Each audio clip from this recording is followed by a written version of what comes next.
Hi, everyone. This is Hal Krosman with Screenwriting U. And today we're going to be looking at creating great action set pieces.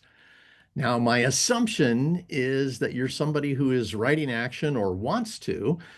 So hopefully everything we say today and do will make a difference for you. That's our objective.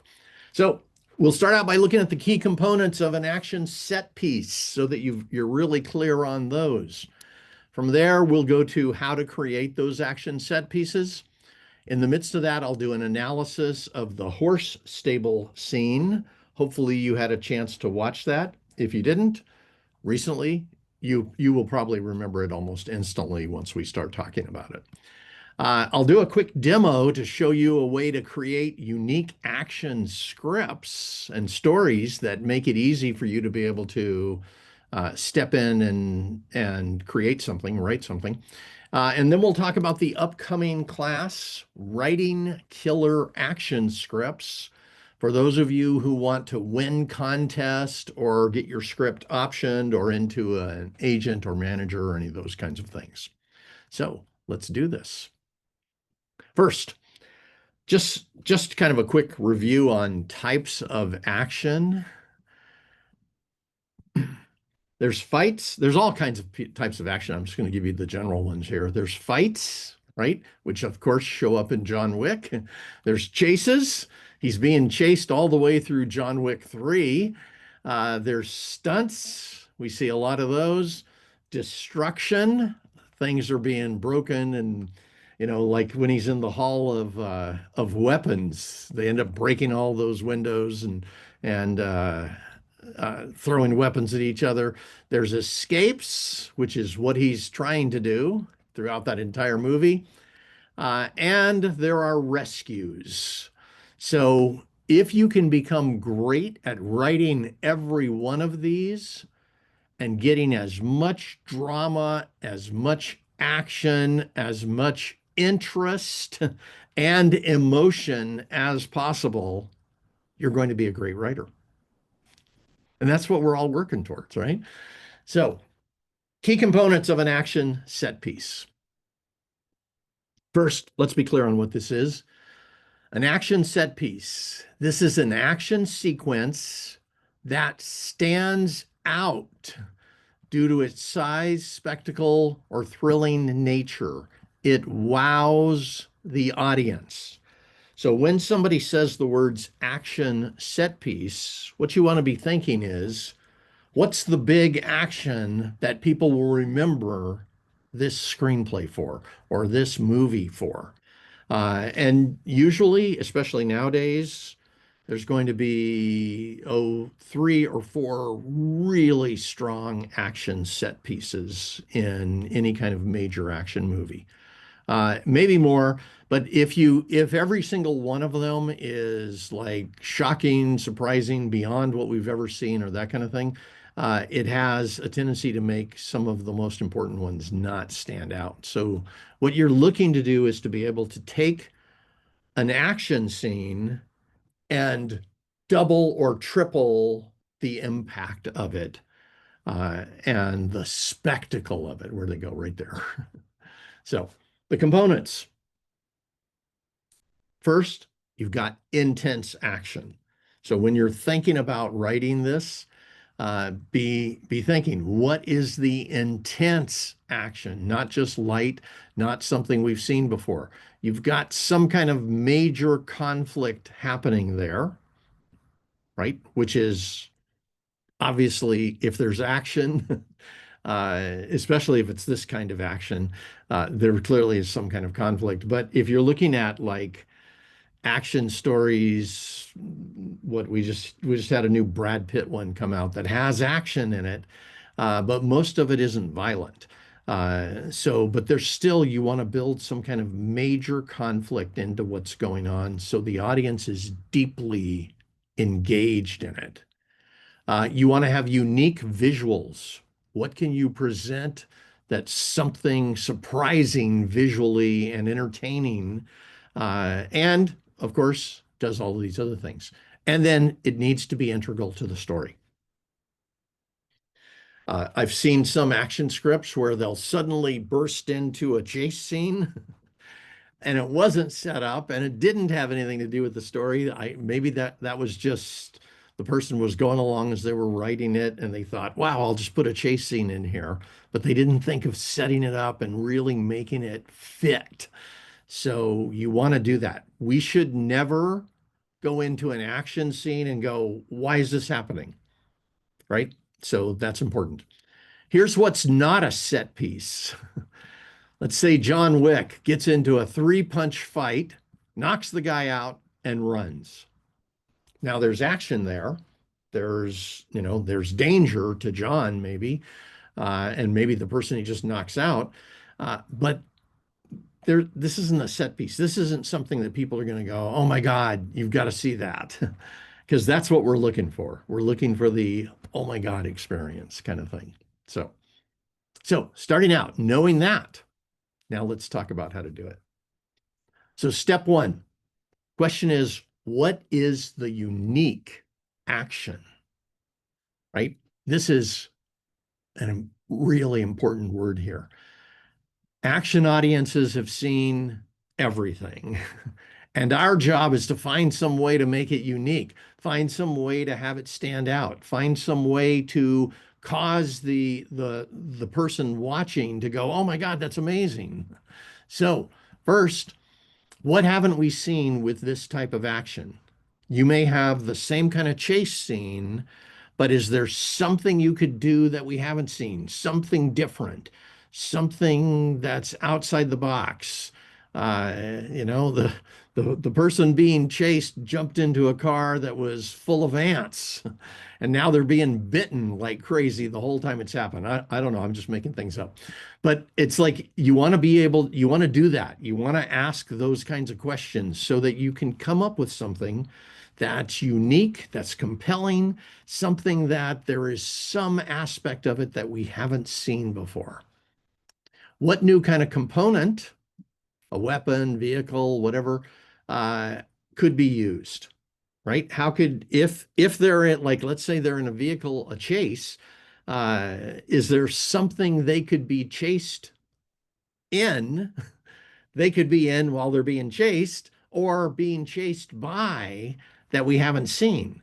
If they're being chased by a bulldozer and they just happen to have gone into an area that was secluded and there was no way they could get out of there, that might be the perfect vehicle to be chasing them.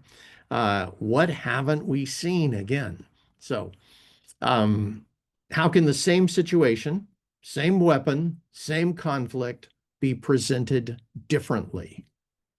You know, and just I'm just saying things that come to me here, but it's like uh, if the person who's trying to escape has a little baby with them, that escape's going to be very different than if they're somebody who is used to fighting, very successful at it, has nothing impeding them whatsoever, right? So you can take the same kind of situation, same kind of weapon, same kind of conflict, and by changing one thing, present it in a unique way.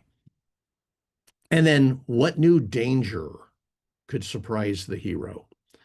And this could be, again, this could be a danger that we've never seen, right? It's like you might think of a type of alien or a type of alien situation that is not only outside the box, but has never been played on this earth. That might be completely unique. Or you might put them in some kind of danger that is pretty standard, but because of the way it surprised the hero, takes us completely off guard. So when you're creating, you want to be asking these four questions right off the bat. Because here's the difference. If you have a scene, an action set piece that is something we've seen in 5 other movies before, people are going to go, okay, and especially the readers, the ones who are reading your script, who are going to say to the producer, yes, we should option this and move forward, or no, we shouldn't. If they see something that's cliche, that gives them an excuse to stop right then. and just say it's a no. So don't let that happen. So it is worth having this conversation in the first draft, second draft, all the way until you get to the point where you've locked that script. You still could find a way to make that action even more unique. So a couple of ways to do that. Brainstorm possible forms of the action, right? The environment as a weapon for John Wick. Using the horse to buck those two guys' heads. Wow, that was intense. And I don't know if you remember the first time you saw that. To me, it was shocking, it was surprising, and it was like brilliant. Uh, a unique weapon. He then used the reins put around the hitman's neck and dragged him. That was at least somewhat unique. New fighting style. Now, sometimes this happens. By the way, in the first John Wick, he used gun fu. That was something that was new. And for anybody who doesn't believe that that's real, just go look it up on Wikipedia, and you'll see there's an entire martial art built around being able to jump, fly, kick, punch, all while firing your gun at targets and not blowing your legs off. And in this case, maybe he used horse foo. Surprising action the first time the horse kicked. That was incredibly surprising. And then unexpected opposition. We didn't expect the motorcycles. Now, if you go back and watch it, it's like there was a cut to the motorcycles sitting there watching about the time that John Wick came in. And then we cut away from that. But that didn't necessarily mean that they were going to go after him. So in that case, it was unexpected opposition. Again, a whole series of different ways to be able to make your action unique. Set piece step 2. Where does it start? Where does it end? So the start and the ending need to show a change. And this is kind of important. I have seen action movies, especially ones done by indie directors, where they wrote the script and then they shot it themselves, where the entire action sequence would happen and nothing actually changed. The character didn't change. The damage to the character didn't change. The fear level didn't change. Nothing changed. It was like the character stepped out into this action sequence and then just stepped back into their life exactly the way it was. It can't end up being the same. You need to make some kind of change during this. Here, in this case, in the start, John runs into a horse stables looking for safety. And it looks okay. There's a lot of people in there. There's horses milling around. There are lots of places to hide. Right? John has pretty much what he's looking for. By the end, he canters a horse out down a crowded street, having just killed 2 motorcycle hitmen. Things have changed in a bunch of ways. He's more damaged. He has now killed 6 more people. And he is actually, in this case, getting away from where he originally started, which is kind of important when you have a whole bunch of hitmen after you. So, step 3, how does the action escalate? So, this is the other thing that's different, that's important. It's like, again, I see a lot of scripts where the action starts and it's big and it stays big and then it's over. Start safe. Everything's okay for a moment. Go from there to some danger, then to more danger, and then to extreme danger. If you do this, what happens is the audience is connected here. They're relieved. Everything's going to be okay. And then it starts to escalate until finally it gets to the point of extreme danger, and then we exit. So you have connected with the audience, and because of that, they go on that journey with you. You also have brought us in a way that We feel all right. We have relief. There's that particular emotion. By the time we're done with this, we're almost terrified or some other emotion that goes with that. We have a whole series of different action emotions that could occur, but it's like there's been a change in how we feel and what we've gone through. And after some action scenes, it's like, wow, our body has been so tense, we're exhausted almost. And if you can write that, that's incredible. So here, again, it starts safe. He goes into the stables looking for a hiding place. Then some danger, Hitman 1 comes in. He takes out Hitman 1, then more danger, Hitman 2 and 3, and then finally extreme danger, motorcycles versus a horse. And why I'm going to call this extreme danger, there's like no moment in that where that horse is safe. Cheryl and I own some horses. I would never run a horse down a street like that. Just running a horse down a street like that could cause danger. But having motorcycles coming after it causes even more. The horse could freak out at any moment, that kind of thing. But also, these guys have more kind of control over what they're doing. They also have a better chance of being able to take out the horse's legs. All kinds of things could happen. So it's not just that they could shoot them. There's other things going on. I think anybody who has ever been around a horse would say this was a pretty dangerous situation. And by the way, their stunt horses were incredible in that situation. Step 4, what demanded this action? This is the other part. If you're going to have action scene after action scene after action scene, you need to create a demand for it. Now, remember here, we're in the third in a series of action movies for John Wick. In the first one, it was like most of the action happened in the final act. We saw some action in the beginning, we had some action at the end of the first act, probably at the midpoint, and then the entire final act was non-stop action.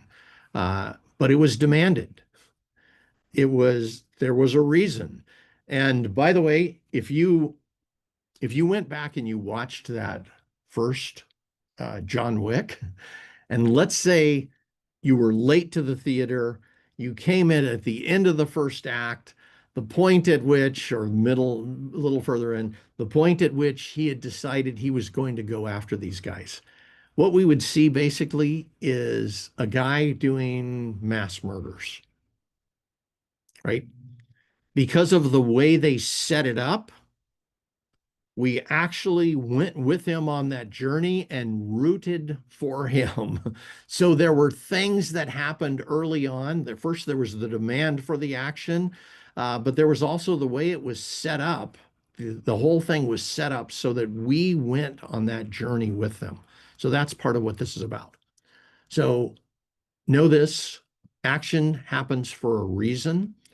Especially when you're talking about this kind of action, well, actually in any action story, but this kind of action where somebody is fighting lots of people and killing people and that kind of thing, uh, that doesn't just happen for no reason. Unless what you're doing is you're showing us who the serial killer is that the good guy or the good woman is going to come up against and take out. And in that case, then the serial killer doing their thing becomes the demand for the action. So it's demanded, forced, or required in some way. Otherwise, it's just too extreme. For John Wick, the reason that this whole thing happened is because he's wanted, right? They have a $14 million bounty they put out on him right off the bat. It's like the movie starts and they're putting out this bounty. They give an hour and they say it's going to be live in an hour. So that means John has an hour to get away. At least that's what we think at that point. And second reason that all of the action that he does is warranted is because every hitman is after him. And this is an organization that is filled with different types of hitmen and hitwomen who are all incredibly badass and well trained. So, set piece number 5, step 5 here. We need insights into the hero or the villain. So if you're going to show us all this action, there needs to be some depth to it. There needs to be something that goes on. And this is one part of the depth. It's like we need to first see the hero in action doing something that's uniquely them. If you have them doing something that's uniquely them, it's so much easier for people to, it's like when this moment happened right here, there's an insight.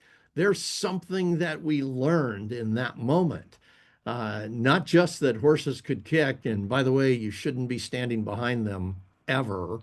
Uh, you know, but there's a bigger insight than that. So, and that's your question. It's what insight about them comes from their decisions and their action.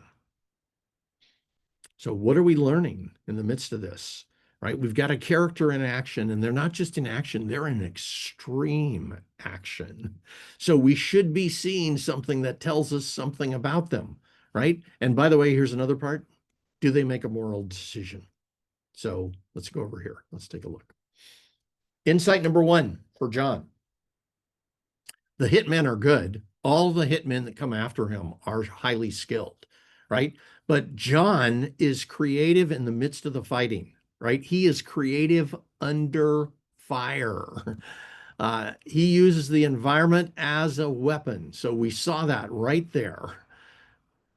This is, that was just shocking when that happened. And maybe on my end, it's because I've been around horses a lot and we have seen people who've been kicked by them, and it's not a good thing. But I don't think this guy made it. That's my guess. Insight number 2, he makes a moral decision, and you have to go back and watch that scene, but you'll see John is preventing the hitman from being able to shoot the horses. And I don't think the hitman is intentionally trying to shoot the horses, but there's a point there where the guy fires off like 4 or 5 shots, and John is keeping his hand pointing away from that horse. So this is you'd say a light moral decision, but if you just go look in all of the YouTube comments, there's a bunch of people that talk about this, that he directed the gun away from the horses. So it had a meaning to them. So we learned in this particular action sequence, we learned 2 things about John here that give us insight into who he is. So now, when you're creating these action set pieces, first thing you want to look for is that setup. What's that motivation, right? And in this case, again, it was a $14 million bounty. But whatever the setup is, needs to have us go, yeah, it makes sense. We're in the midst of this action situation, and it needs to give us whatever that minimum is. There's other things that were built in the setup here. The whole first two movies that we saw were also part of the setup, essentially. We know this guy. The first time we ever met him, if you look back then, we saw him and his wife. He's emotionally damaged. He's hurt. She sends him a puppy as the last gift, all that kind of thing. He finally gets to where he can get up out of bed. He's been going through a lot. Then we watch him get beat up. If we paused at the end of that, and the puppy gets killed, if we paused at the end of that, we wouldn't have any idea who he is. We would only know those parts, right? It's what he did next that's part of the setup that has us believe he can do all these things that he is doing. Then you need pre-action. So what happens before the action? In this case, there were hitmen attacked him in the Hall of Weapons. He fought them off. But sometimes the pre-action is us seeing the relationship with somebody else. Like, again, go back to John Wick 1. that relationship between him and the little puppy and the reason for that relationship and all of that was part of the pre-action that had us go with him when he went on his journey to kill 76 Russian hitmen. uh, you know, so in this one, what we saw here was that this thing is serious. And it's not just one or two hitmen that are coming at him at any moment. I think there were 4 or 5 in that first one, and then we had 4 in this one, and 2 outside the 2 motorcycles, right? So he's got a barrage of attacks coming after him he has to deal with.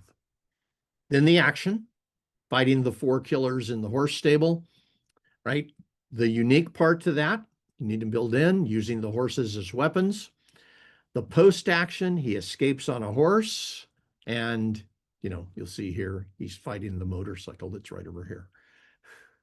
And the escalation from ducking into the stables to using the horses to kill 4 guys to fighting off the motorcycle killers. And finally, then the insight. What is it about this guy? He's able to be creative under fire. He can turn anything into a weapon. If you create set pieces that follow all of those, you've got a really good chance people are going to love what you bring to the table in that case. Now, let me just do a quick demonstration here. I want to show you something. Let me think. Yeah. So, oops, just a second. Yeah. So the question is, how do you create these stories? And this is, you guys know this is ChatGPT. And we use ChatGPT from time to time to brainstorm. It's actually pretty good at that. I don't think it's great at writing scripts. Please don't use it to write a script. If you do, you won't be able to get a copyright on it. So we don't believe in that. And at the same time, we don't believe in you as a creative person giving your creativity away to anybody. However, the thing that I think holds people back the most is just coming up with a great idea. How do you come up with something that really does have a chance? So let me show you a possibility here. Oops, excuse me, just a second.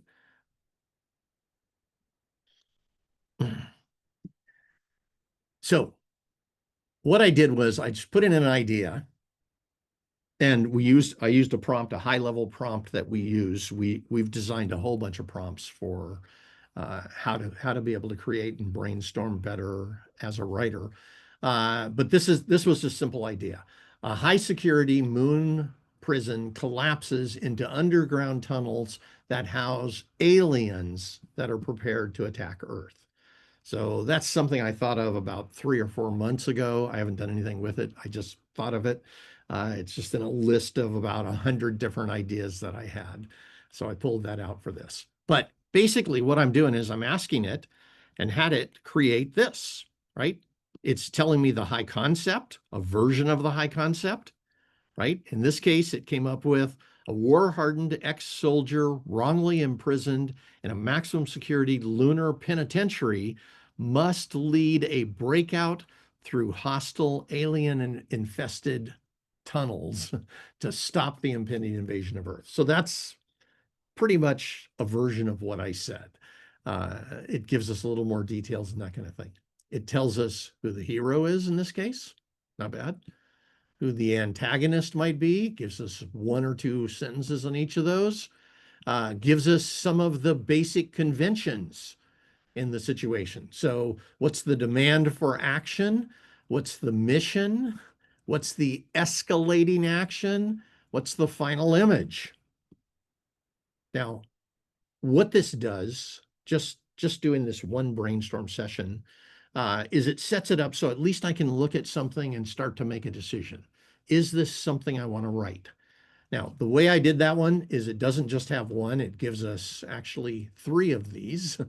And each one of them gives us a chance to think about here's another version. Here's something that's kind of completely different. Here is another way to think of this particular idea. This is incredibly important, especially if your idea isn't something that has never been seen before. If your idea is an action story that's kind of like a bunch of other action stories, you need it to give you at least these three so you can think outside the box. So you can say, oh, let me try on this high concept rather than the one that I originally thought of. Uh, and on top of that, what these do is they give you the chance to look at other possibilities and go, oh, I wouldn't do it that way. I wouldn't do that, but what I would do is maybe this. And so it triggers creativity if you do this process correctly. Please, if you do this, please don't go through and just say, oh, I'm going to take it verbatim without any thinking. You need to bring you to the table in this situation. Now, let's take it a step further. Let's say we take this one. Well, here, we'll go with the first one since I read the first one to you.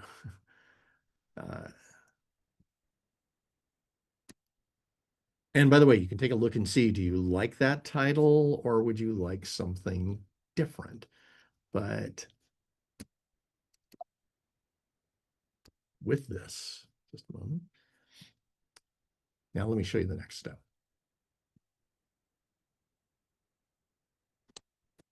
So we have something, we've picked something here that we've kind of got now a good idea of how it works. But I want to take it a step further so you can see this. And now what we're doing is we're asking it for our characters. So here it gives us, here's our hero. It's Kate Voss. Cade Voss. You may like that name, you may not. You change it, whatever you want to do. Here's their unique skill set. This is a former Black Ops tactician. Okay. Here's their motivation. What's motivating them to want to do this? Here's their secret or their wound. So at least these aren't complete character profiles here. We'll do those in the class, but at least this gives you a chance to kind of look at that character, think a little bit about who they are, how they may play out in your story. Here's our villain. We're going to find out what makes them unbeatable in the beginning. Incredibly important. If your villain isn't unbeatable, you haven't gone far enough. What's their plan or their goal that actually the hero has to disrupt in some way? And what happens? What do they lose if the hero survives? So you want a villain who is going to do whatever it takes to make sure that hero doesn't survive. If you have that, if they're unbeatable, they have a plan or goal that goes outside the box and is something that that hero doesn't want to happen, and they have a reason that that hero needs to die, you've got a lot better story here. So then at that point, then it gives you a 3-act structure. And again, I'm not saying that you would use every single bit of this or even do, you're going to do whatever you're going to do. But my advice would be that you read through it, you really think about it. And in the midst of doing that, you keep asking yourself, well, wait a minute, what do I like better? What would I rather do? You might keep 30% of this, 40, 50% of it. It's up to you. But the truth of the matter is along the way, you're going to get a chance to at least see a way this story could play out and start to think about what could be possible for this story for you. So we have Act 1, which has the opening, the inciting incident, the first turning point.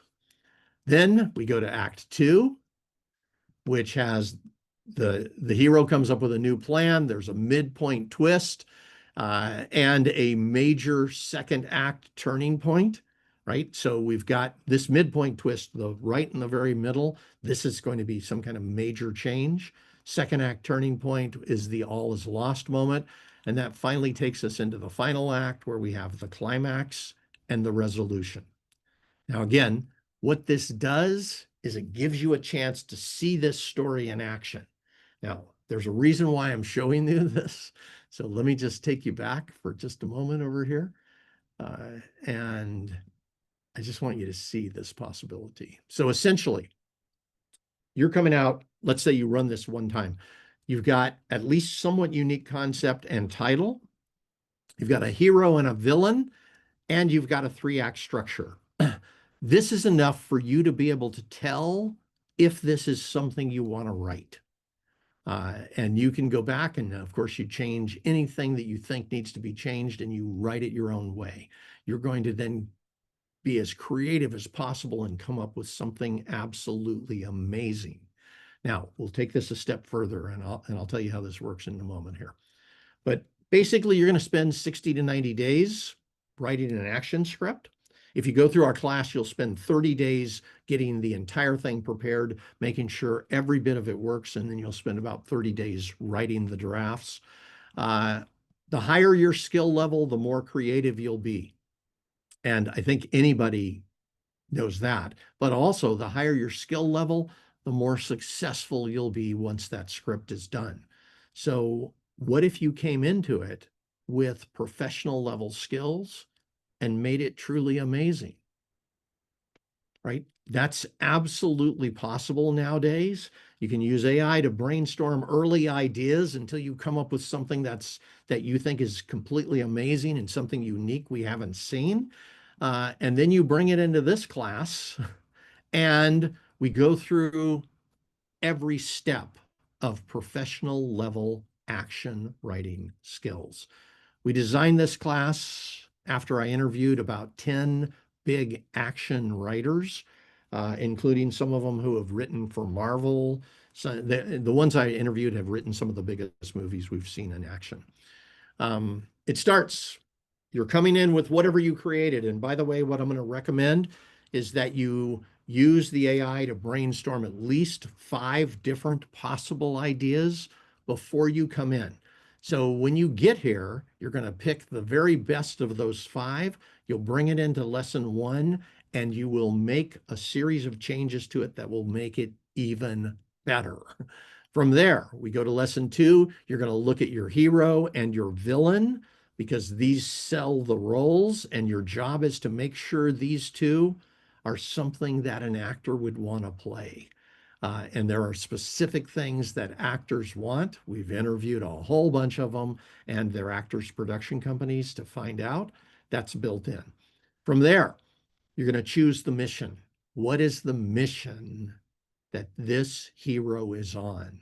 And there is either a clear mission that has been given to them, like in Mission Impossible.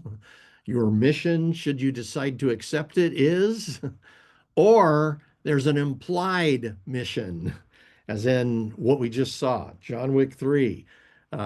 He's on a mission to save his life, and he's just going for it. So you're going to choose the mission that fits the concept, the hero, and the villain best, and is going to be the most marketable, going to give you the best chance of success. From there, you then create what we call the mission track. And the 3 things we're about to do, most people don't do. Most people just come up with an idea and they just start writing. But what we're going to do is you're going to lay that mission out all the way across the entire story. It's like, where does it start? When do we get the mission? What are the obstacles? What's keeping the person from doing them? What is the difficulty of that mission? How do you make that mission unique and compelling? And by the end, how does the hero complete the mission by going through the most danger possible? So you're going to lay that all out start to finish. Then you're going to go to the villain track, and you're going to say, based on who this villain is, what actions would they have taken before the story starts, during the story, as the hero is doing things? How would they be responding based on who they are? And how do they ultimately try to bring the hero's life to a close? Then you will go to the action track. What is the series of action sequences that are going to happen throughout this story?